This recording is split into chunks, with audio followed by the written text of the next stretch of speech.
views and opinions expressed in this program are those of the participants and do not necessarily reflect the views of BronxNet or the program underwriters.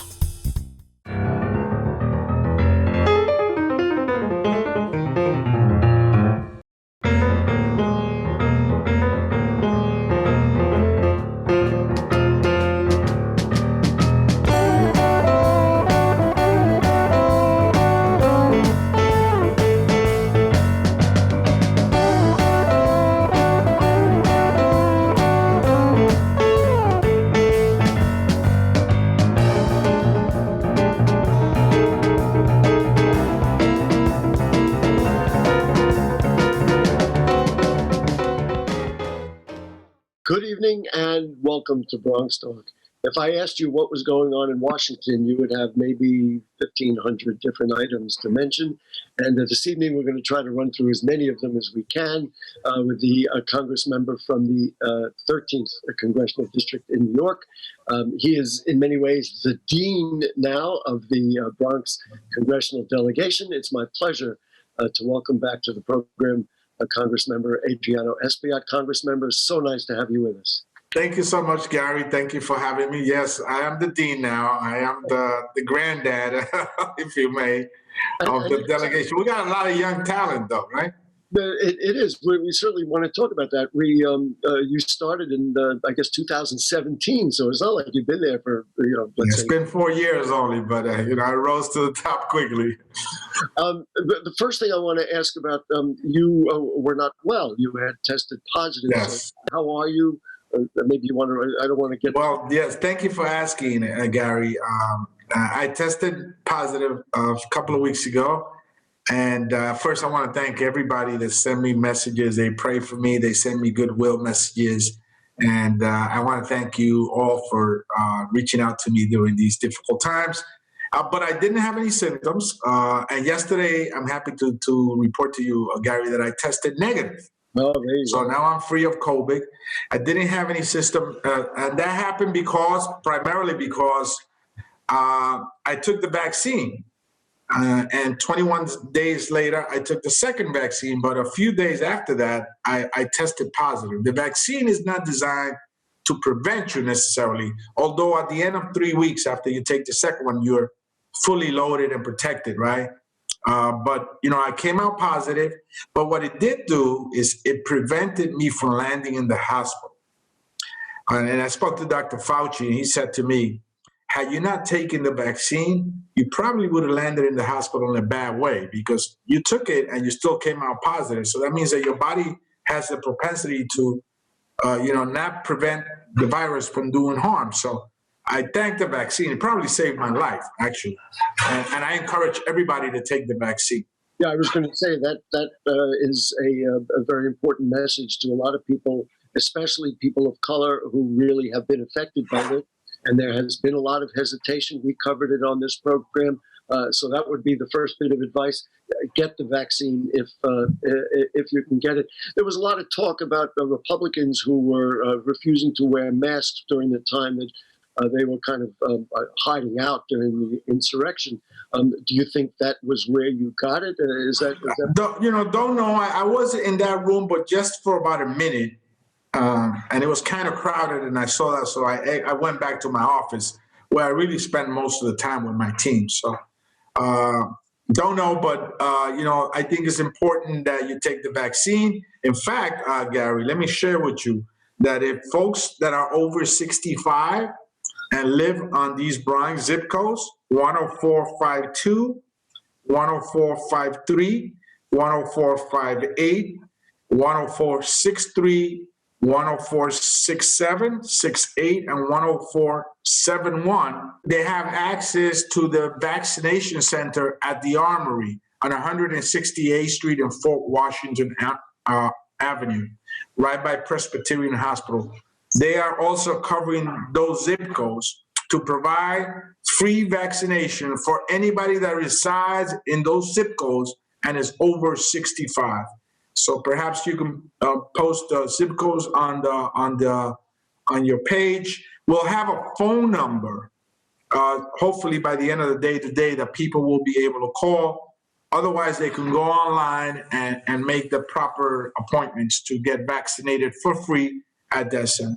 There's a lot of talk about supply. Are you concerned about supply, or at that facility? Of course, the 168th Street Armory is a big place. Do you think they have enough supply?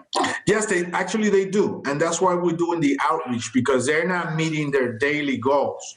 So perhaps part of the problem is that we haven't engaged the general public in ways that are more productive, perhaps through their local community-based physician, through programs like your program, Gary.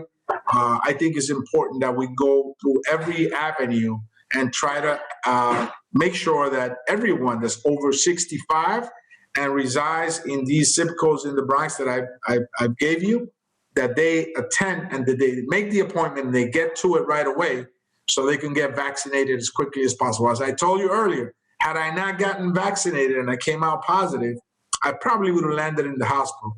And so please, vaccinate yourself. We're recording this on Friday. Thursday evening, you had a swearing in.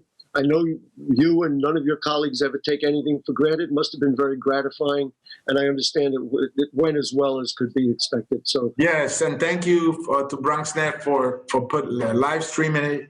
And we had Nancy Pelosi and Charlie Rangel sporting his goatee. He's looking sharp as always, and of course we had Chuck Schumer from his car. You know, he's forever working. Saying hello to Nancy, as I said, Nancy Pelosi, and even the president of the Dominican Republic called in. And so we were very, very thankful that everybody participated. I gave a report of the work that we completed in 2020 and our future agenda for 2021.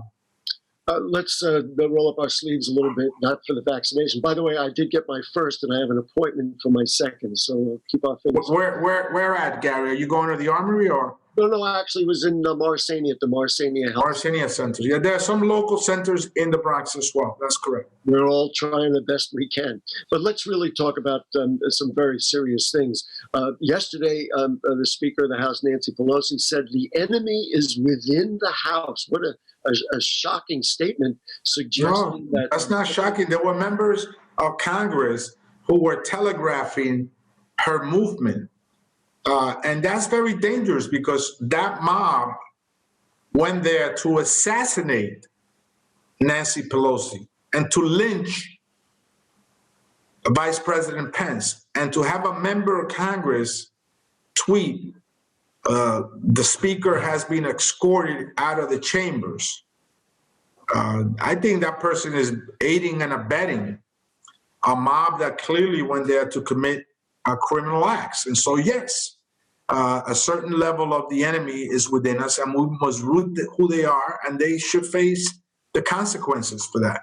Are you at liberty to say who they are, or do you know, or we just know that this happened? I mean, well, look, we know of some that were engaged in that from the other side of the aisle.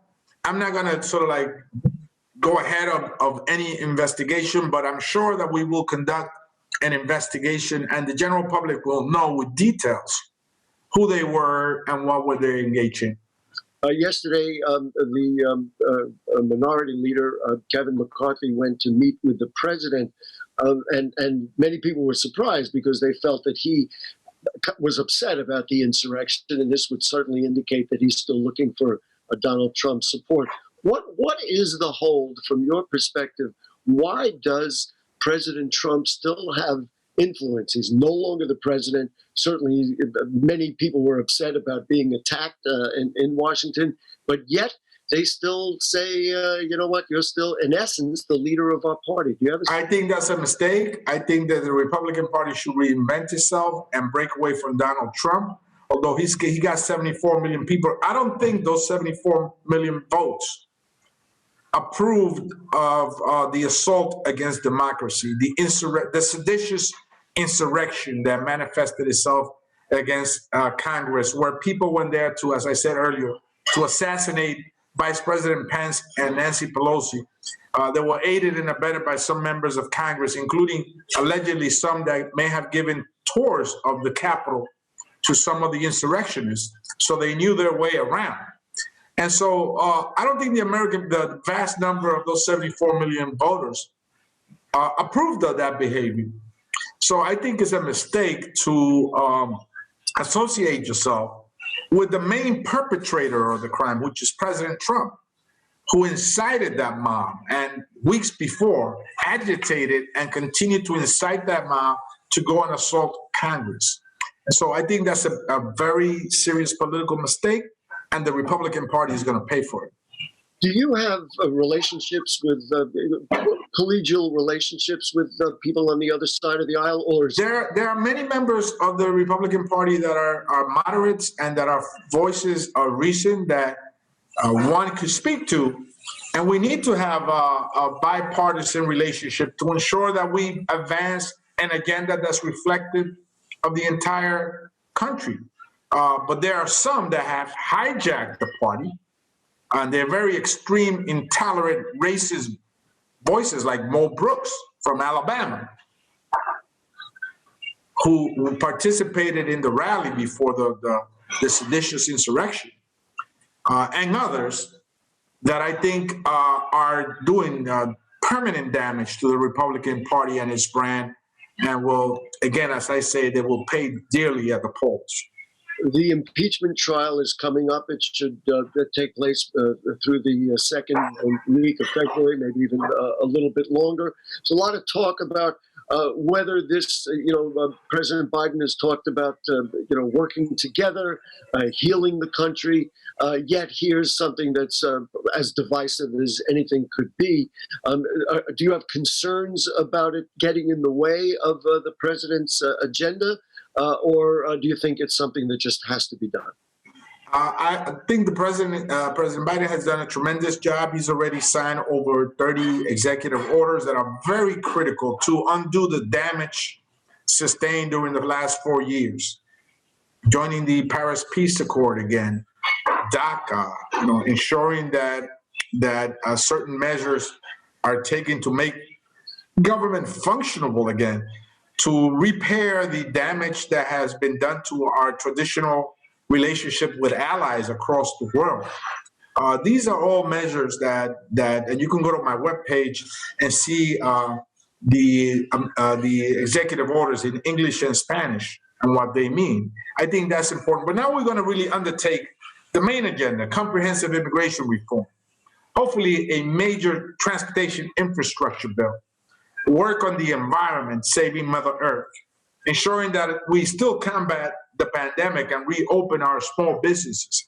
These are all major endeavors that we will be focusing all of our energies in, and it will determine in many ways how fast America will be able to recover from this calamity. The president has recommended the American Action Plan, which is $1.9 trillion of so-called stimulus funding.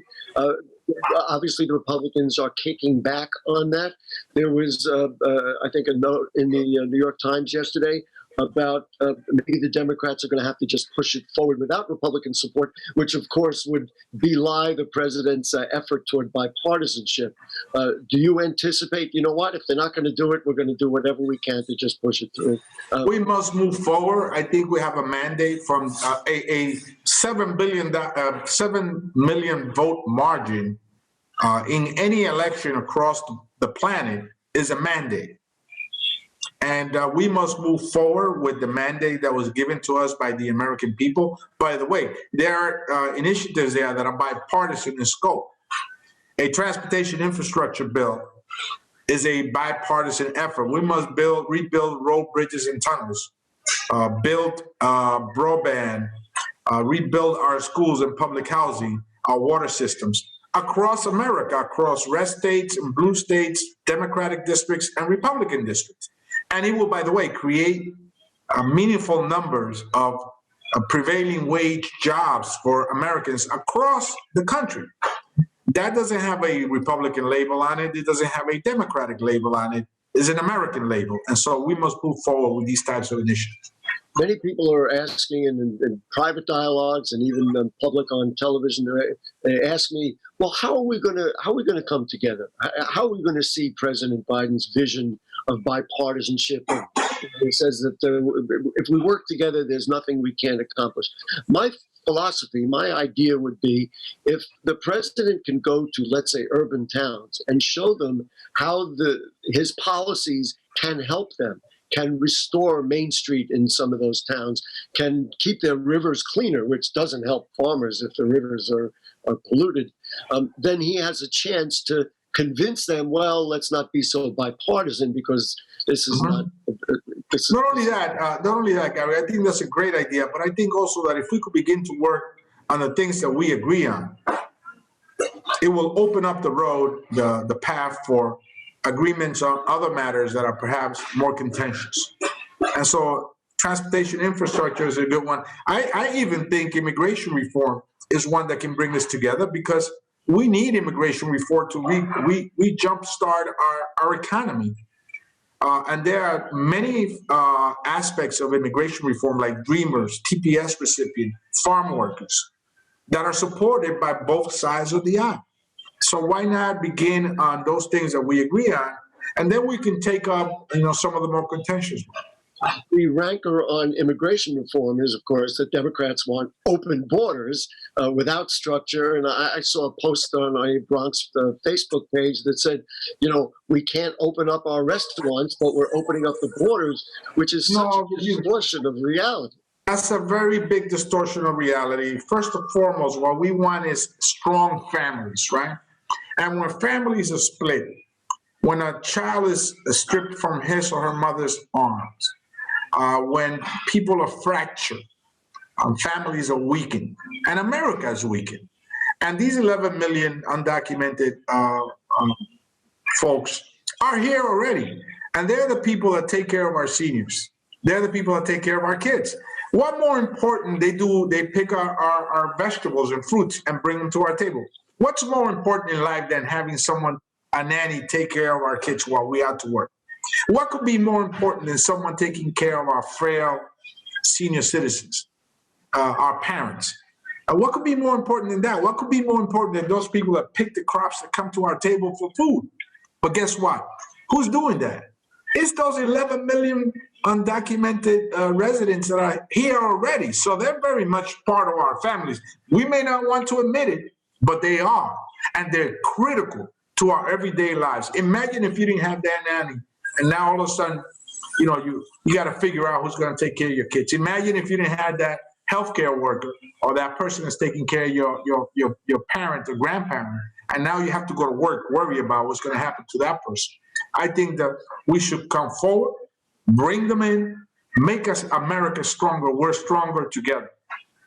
I want to ask you a little bit about the Bronx and about your district in particular. It's always been curious to me that you cross the river a little bit and you take care of Manhattan and the Bronx. Do you find that it's a challenge because there are differences in what the two communities need, or is it really like the effort? It's really the same. If we have invisible bridges there, by the way, those are not bridges; those are roadways. DOT classifies them as roadways. And, there's a level of synergy between the Northwest Bronx part of my district and the northern part of my district is basically the same. I mean, you have families crossing Fordham Road and the Broadway Bridge to Kingsbridge or Marble Hill and 181st Street over to University Avenue that have their grandparents or their parents living in Washington Heights, and the daughter or son, and they got to bring those kids to be taken care of by their grandparents in Manhattan every day. There are businesses that are open, bodegas that are open in Manhattan and the Bronx. There are barbershops that are open both, and beauty salons that are open both in Manhattan and the Bronx. And so in many ways, the healthcare industry is the biggest employer, right? Both in that area and in northern Manhattan. There's a synergy there that makes it very similar. I often am going to the Bronx and in the Bronx and think that I'm in Manhattan because, I look around and it's really the same. We lost the nation lost maybe 100,000 small businesses that are not coming back. It's very serious. And if you look, I mean, I've walked on Dyckman Street plenty, and certainly up in all the Bronx shopping districts. Yes. It's kind of a mixed bag. Some have done well, some have not done well. What do you say to business owners who are like, and restaurant owners, especially small restaurant owners? We're on our last legs here. Is it simply stimulus monies that will help? Is there something else? Well, it's more than stimulus money, but the stimulus money, the PPP loans, I think will be important. And we've opened up the second phase, the second round of stimulus of PPP loans, and they should take full advantage of that, including grants, by the way, that are there for within the Small Business Administration. And then the stimulus money will give consumers money in their pocket. The unemployment benefits will give consumers money in their pockets to go out, and no one is going to go to the south of France with a stimulus check and vacation. They're going to spend it in the local economy, and they're going to buy Pampers and milk and first emergency products, right?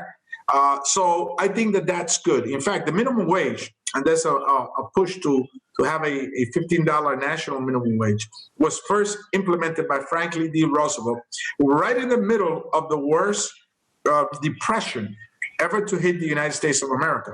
And he did that because he felt that increasing the salary of the average consumer would add purchasing power and give a shot of oxygen to local economies and local main streets across America. And in fact, it did accomplish that. And in addition to that, he had the New Deal. And of course, he had a major construction and development initiative for the country, which could be our version of a transportation infrastructure bill. So we have many similarities of what happened in the Depression, and look at what happened then and what measures were taken, and then bring it up to this century, right? And make sure that we apply a new vision, that when you build smarter, greener, you train young people for prevailing wage jobs, technology, and make sure that they have an open road towards the future. The answer that Pete Buttigieg gave to Republicans about the shutting down of the Keystone pipeline, when they said, hey, you're going to lose whatever the number was, 1,500 jobs, et cetera. He said, you know what, green jobs are going to take their place. Right now, I'm looking to see how, as a member of the Appropriations Committee, I can drive money for the second phase of the Second Avenue subway project. And many would say, well, it ends on 125th Street. But guess what? It's not just a Manhattan project, because it connects to Metro North, and Metro North connects to the Bronx and the outer counties, right?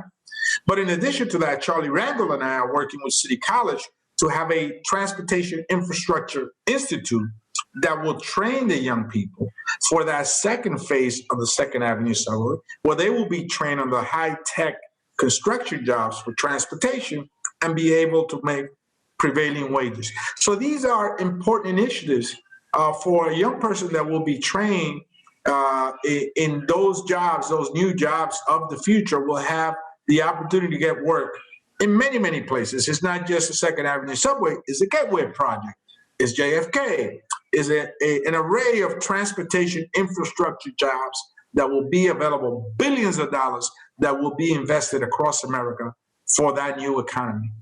We started this dialogue, and you were talking about the Bronx delegation. You're the senior member after all of 4 years.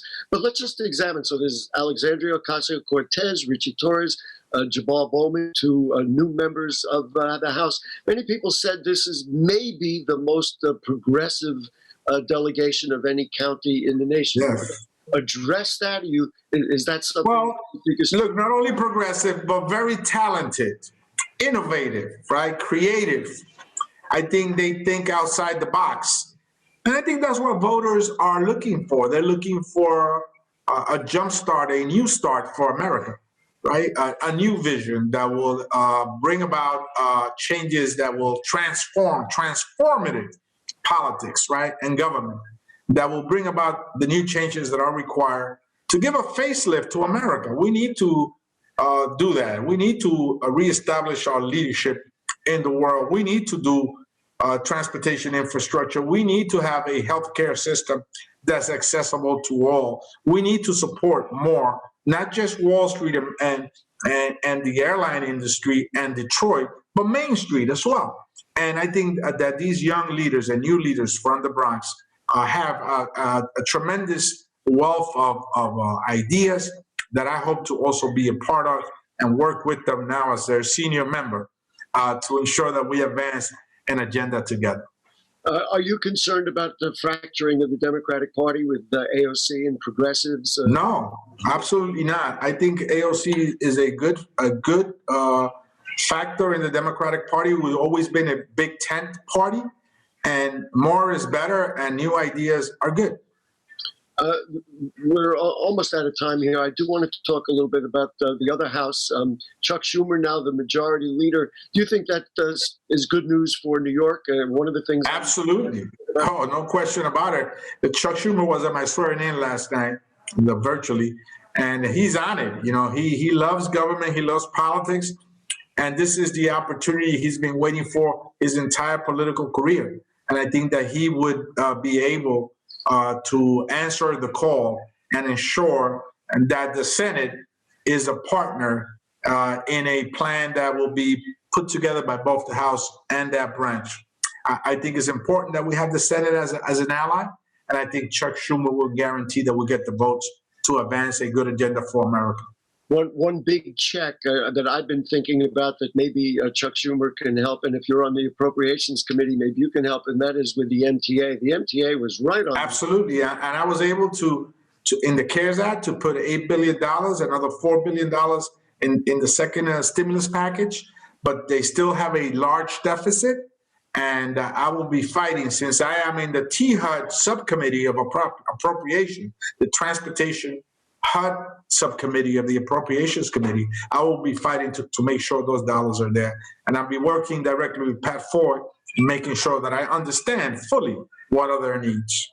Do you think, again, just about a minute left, do you think that there will be any, I hate to put it this way, convincing of some Republicans as we get toward the impeachment trial that, you know what, maybe we ought to start distancing ourselves from the former president? Because certainly with the recent vote in the Senate, it certainly appears that they're just ready to continue on with what they've done the last 4 years. I tell you what, Gary, we already have 5 members that have expressed their concerns with the president, but it really depends on Mitch McConnell. Mitch McConnell has manifested some concern about President Trump. And I think he carries with him 17 votes. So it will really depend on the leadership of the Republican Party to determine whether or not they saw the fact that an angry mob went there not only to fracture and assault democracy, but also to harm, physically harm, if not kill, members of Congress. If they see that as a serious act that deserves some level of penalty, I think that it depends on Mitch McConnell to bring with him those 17 votes that are necessary to find President Trump guilty of the crimes he's being charged with. Congressman Adriano Espaillat, I can't thank you enough. I know how Thank you so much. Washington, and I know you believe that this is important to do. I mean, people have got to know what you're working on and how you feel. Thank you. I appreciate your opportunity that you gave me once again to be in your program. We certainly appreciate it. So thank you, folks. Next week, and maybe the Congress member doesn't know this, but I will be hosting a mayoral forum on the program with 8 of the mayoral candidates. We're going to ask them specifically about the BX and what they're planning to do for us, and then you'll be able to make a more informed decision. Congressman, again, thank you. Thank you, Gary. So wear your mask, be safe, and we'll see you next week. Good night.